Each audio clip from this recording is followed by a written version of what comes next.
Alright, hello. Welcome to Akalos headquarters, I guess. We're doing another unboxing because I've gotten some interesting stuff from Chaosium that is, I believe, coming out. It'll be out by the time this is here. I'm pretty sure that this is the new core rules and Grey Knight campaign for Pendragon. I have. Oh, the cat's in the video. I guess we're keeping this shot then. I, as anybody watching this probably knows, had a lot of experience with RuneQuest, but I've never actually touched Greg Stafford's other really famous BRP family game, Pendragon. So I am interested to check it out and see how the game is. A starter set came out last year, which looked interesting, but I just didn't look into because it wasn't a game I don't have time to join new things currently. But with a full core rule set coming out, I am indeed interested in seeing more about what this other game is, and also just checking out some of its relationships with RuneQuest. I know the current edition of RuneQuest, compared to some of the older ones, has a lot of stuff like traits and passions and other relationship elements that are drawn from Pendragon, so it's going to be interesting to see how all of those connect. So without further ado, let's take a look at what's inside and see my first take on it. As you can see, that I haven't even opened anything yet, so you might have to bear a minute, or we'll cut to this. I don't know.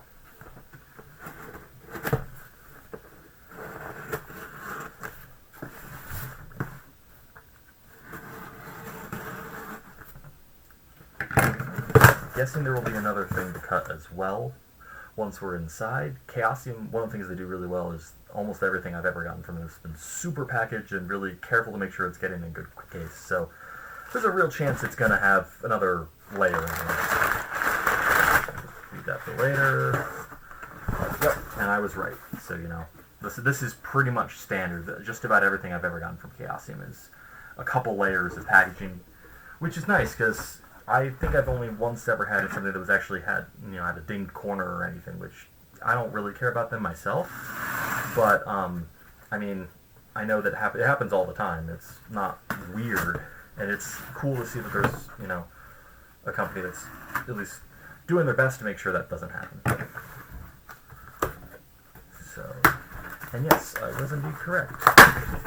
So we have two books in here right now. We've got the Grey Knight, which we're getting a lot of reflection from the light out my window here, which is a campaign challenge Death's Companion. Arthur's right to rule is jeopardized when the fearsome Grey Knight accuses the king of murdering children. Gawain steps forth to defend the king's honor. The Grey Knight waits for vengeance, and time is running out. Can you find the treasure that holds the key to defeating this vile foe and save the life of Sir Gawain? So, I was looking a little into this one. I haven't looked at anything at all with the stuff they've sent me from the core rules, which is the next one down here. And it looks like this is very much not just Gawain and the Green Knight, that classic story. It looks like it's inspired by it, but giving you a chance to play with the themes rather than just telling the story straight out. And then our next one down here is indeed the Pendragon core rules. Will you fight to rid the world of injustice, or use clout and power to take advantage of those beneath you? Fair. I'm curious to see what your player options are for clout and power. I feel like if it's an Arthurian game, it's probably focusing more on, being trying your best at least to be the heroic Grail Knight kind of figures, but I do like the promise of options. Options, I'm pretty much always a fan of options, and I try to put those into stuff I do myself with mixed success. It's way easier to write a linear adventure than to write an adventure full of options, as I'm sure anybody who's tried it or game mastered anything knows. And so yeah, we have the cover here, which that actually looks like that is the Green Knight, I'm pretty sure. I wonder if it might say on the inside then. The artist for this, I can tell right away, is Mark Smiley. He's done a ton of RuneQuest work that I'm familiar with. He's got the cover of the Red Book of Magic, which, so yeah, it's the same artist here. There's a comic he did that I don't know, but I know that's what he's best known for. I think it's Artemisia. Someone will correct me if I pronounced or remembered that incorrectly. And so, oh, and we got colored end pages too. I think that's I know that's the Excalibur scene. I think that's a scene from like I think that's what the starter set is, and so yeah, it's the same end page on both ends. Um, it's the paper wise, it's reminding me of the recent basic role playing book that they reprinted the gold book. And it's kind of it's a paper texture they had there that I liked, and I think that they've done that again where it's less glossy, more of a thick matte that kind of gives a more robust feel. Um, so yeah, just looking. Okay, just flicking through, just randomly. I I like that. That looks like that's Katrin Dirham's style, maybe, but it could be someone else doing work in that sort of illustrated manuscript vogue. I wouldn't say it right off the cuff, but of people I know, that's what it looks familiar to. And I know Chaosium has been using a lot of the same folks because it's been working really well. Um, yeah, flipping through, it looks like the graphic design kind of throughout, they're looking really much for an illustrated manuscript look. They've got multiple columns here. Sorry, I am working on graphic design right now on something, so that is kind of where my brain is. With the goodness, I'm all backwards, but yeah, with like we've got two columns of text. We've also got this middle bit. I'm curious to see how this will play out when I'm reading through the book. The differences in column and what's where and things like that. I'm curious if that's going to be engaging or distracting. I don't have an initial impression. And we do have a ribbon in the middle. And that's pretty much standard with everything but we have two ribbons. We have two ribbons in this one. One ribbon I would say has been the standard so far with Chaosium. And it is worth noting, I think, that this book is looks like this is actually quite a bit shorter than comparable thickness. And some of that comes from that paper stock I mentioned. It looks like this is about 250 pages. So, as an example, a physical example, this is the RuneQuest core rules versus the Pendragon core rules. And the RuneQuest core rule, I think, is like right around 500. So that's just about a double-sized paper stock. And yes, the cat's still here. 450. Yeah, I was a little off. So this is it's about similar, almost twice the size. Oh my god. Hi. Hello. The cat wants to see what I'm doing and smell what I'm smelling. I don't care enough to throw him out. So yeah, the Pendragon book looks like it's about half the length of the RuneQuest one, but we'll see. It has two bookmarks, which is I don't dislike it. It just does amuse me, Let's see how it compares to the. Where's BRP? Oh, bugger. Oh, there it is. I'm just blind. So yeah, it's kind of in the same ranges. This is the reprint of the gold book. Basic role playing. This came out, I believe, earlier this year. Was it earlier this year, end of last year? First edition's 23, so it might have been print was earlier this year. Yeah, because this one they brought out in PDF and early, and they've stopped doing that for the most part, but this one's new. And yeah, this is looks like it's about the same length as Pendragon. Yeah, 256. So yeah, that new paper stock is kind of some of what's giving the books their heft.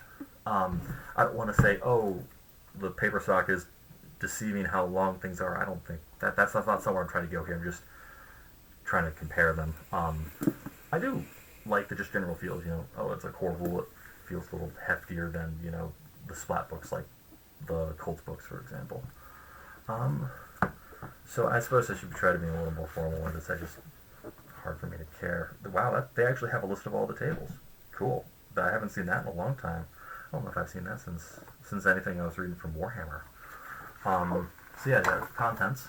I'm going to try to hold this as still as I can, so if people are trying to actually take a look at it. But yeah, the tables all down here. It's been a while since I've seen something like that in the book I've been reading. It's just giving all of that info. So yeah, How long's the combat chapter? I'm gonna actually check on that real quick because that's one that just gives me a giggle every time in RuneQuest. Is that chapter is just so long. And looks like we actually might have a comparable length here. 131 to 59. That's 28 pages. I think that's actually comparable. Shorter, but comparable. And I know Pendragon's thing kind of is that it's similar to the classic RuneQuest like BRP, heavy duty crunch play. Well, I mean, RuneQuest is why BRP is crunchy, but I mean, the genealogy thing doesn't actually matter. I'm curious to see how Pendragon, with its reputation of having eased back on some of the crunch and kind of been going more towards a specific narrative experience, I'm really curious to see how that's going to play out.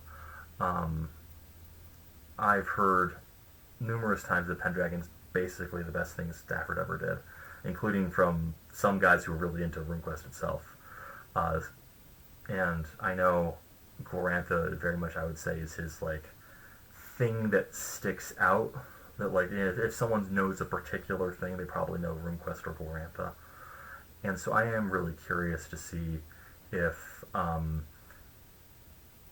what my take on this is, and kind of what how I like or don't like the stripping down. I like the idea of stripping down like the RQ model, because some of the elements in RQ are just kind of cumbersome and unnecessary. But at the same time, it's this really interesting tension because the crunch leads to being able to make lots of choices and lots of little nuances, and like that also is fun. The crunch that's in RQ, that's in RQG, and every other edition I've played is vexing but also fun. And so when I try to like think through how would I strip it down to make it keep the fun bits and get rid of the vexing bits, the number of things I would really strip down actually tends to be on the smaller end, which always kind of catches me off guard. And there's lots of things that strip stuff down. OpenQuest, I think, from Newport at D101 Games, would be the biggest example, the best known example, because it's been used in a bunch of other stuff, like Jackals, I think, from Osprey. I'm pretty sure uses a version of OpenQuest, and a number of other games kind of are out of that line. And I like that core idea behind a lot of that, but whenever I've kind of read through OpenQuest, it's given me just I want a little more, but I don't want all the way sometimes to RQG, you know? And it sounds like for a lot of people, Pendragon's kind of the sweet spot on some of that. So, yeah, I am tangenting like hell, and that's fine. This is my fucking show, so who cares? But it's going to be really interesting. I am hoping to get a full review of this, and at least the core rules. My focus is going to be on the core rules to start. I am going to take a look through the Grey Knight as well. I do want to see how that reads and what the campaign looks like. I am pleased and intrigued that the first product for the line that's apart from the starter set is a full campaign. I like the idea of starting something with hey, we have like right away we have 3 or 4 adventures.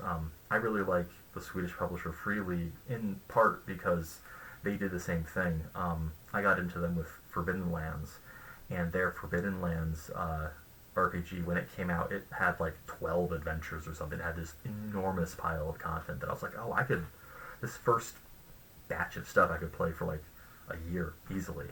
And I don't imagine that with something this size it's going to be like, oh wow, it's a full year of stuff, but I'm hoping that the Grey Knight would basically be able to take you from the starter set into, at least probably like looking at the size and kind of comparing it to Smoking Ruin and some of the other stuff. 3 to 6 adventures. The cat's going for my water. So 3 to 5 3 to 6 adventures, um, and really kind of giving you 6 months to a year of play right off the start of a game system. I think that's really the way to do it. Oh my god. I know, honey. You want to be Sir, so the cat's name is Mr. Bigglesworth, and clearly he wants to become Sir Bigglesworth. Um, so yeah, he needs attention, and I'm making noise which means he thinks he's getting attention. So I'm just gonna finish this. We're just done. Um, if you're interested in Pendragon and want to check out the new edition, it is available over at chaosium.com. I recommend picking it up. Or I can't actually make a recommendation yet. I haven't really read the books, but if it looks interesting, that's where you can go learn more. That's a more correct way to put it. Um, and in general, it is worth picking up from Chaosium directly if you're thinking about where to pick, because they do offer the PDF for free with everything that you purchase from them, and they usually are able, if you get the PDF and then later want a full physical copy, they're usually able to make that work. I don't actually know how that works with something that's already out, but I know they have a long track record of doing well with that. Again, as I said, one of the things that the company does really well is their customer service end. Very, very effective. So, yeah, that's the first glimpse of the Pendragon stuff out of the box. I'm going to try to get these reviewed, at least the first one, by the end of June. Those are over on my website, onkelos.com. And we will take a look at what's inside. I want to give Chaosium thanks again for sending me some review copies of the stuff. I really appreciate it. It makes it easier to explore stuff, especially with a new system and something that I don't really know anything about. And it's easier to take the dive and take a look at what's going on. So, yeah, until then, have fun. I don't have an outro.